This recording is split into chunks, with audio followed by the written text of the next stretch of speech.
Les deux mains dans la terre, Florence Foissier n'a jamais été aussi heureuse de jardiner. Et avec raison. Ce lopin de terre au jardin communautaire du parc Woodland à Verdun, elle l'attend depuis 3 ans. Je plante des plantes médicinales depuis vraiment longtemps. Et puis, je voulais montrer ça à mes filles. Sauf qu'on est au 3e étage avec un balcon.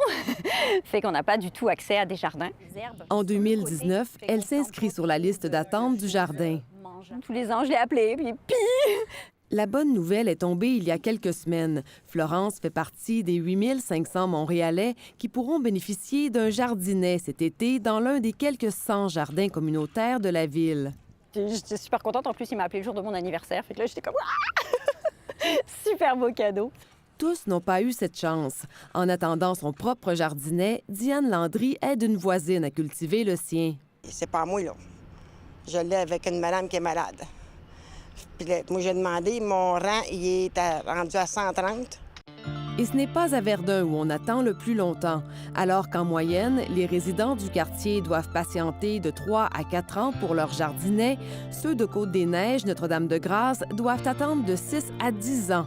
Même chose sur le plateau Mont-Royal. Il faut compter de 7 à 10 ans après l'inscription pour obtenir son bout de terrain. Alors que dans les quartiers en périphérie, où l'espace pour jardiner près de la maison est plus disponible, les temps d'attente varient entre 1 et 3 ans. Mais un nouvel engouement pour le jardinage pourrait changer la donne. D'après un sondage récent de la firme Angus Reid, plus d'1 million de ménages canadiens souhaitent s'initier au jardinage en 2022, en plus de ceux qui s'y sont convertis durant la pandémie. Et dans 85 des cas, ces nouveaux jardiniers habitent en ville. Il y a eu des émotions fortes en ce qui a trait à la sécurité alimentaire il y a 2 ans avec les tablettes vides.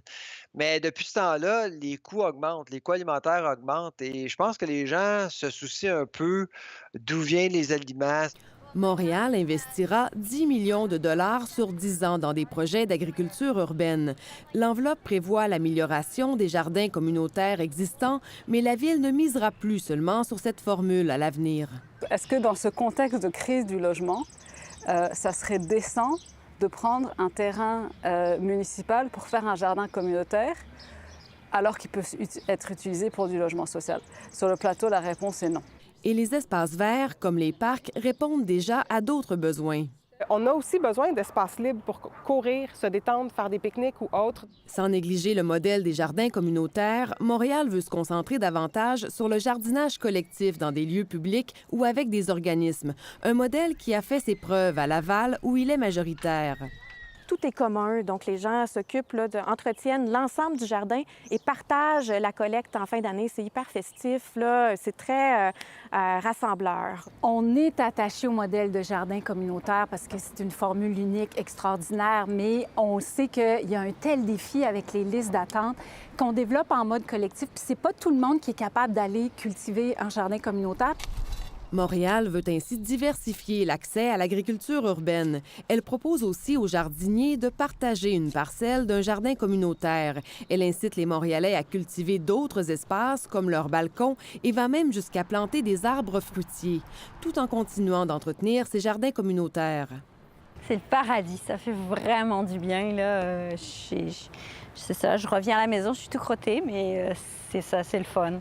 Pour Florence, peu importe la méthode, l'important, c'est le contact avec la terre. Ici Élise Allard, Radio-Canada, Montréal.